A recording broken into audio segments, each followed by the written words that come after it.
บังหางถือไว้ได้ยังก็ตัวนี้เจ้าไม่โอ้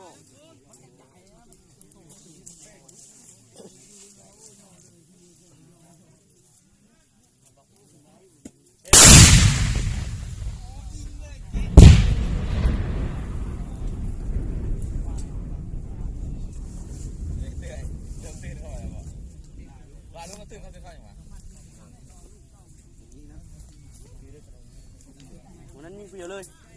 ว้ายเยอะเลย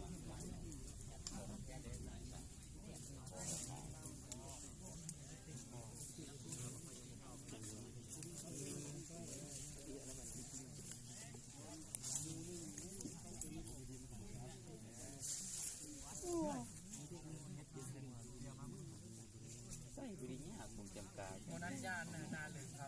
หัวยิงยักษ์นาที่ตะลุดอยู่นาเลยกิโลอยู่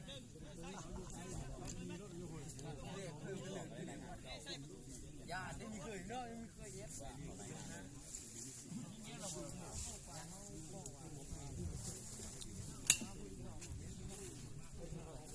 บอดใส่ละ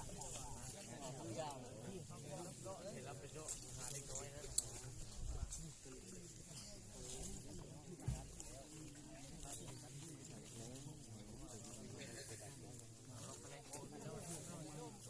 ปอน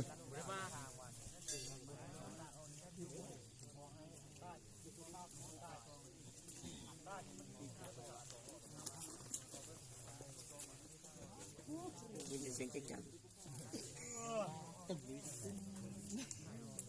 จะได้จะพอนพี่ตรงนั้นนะ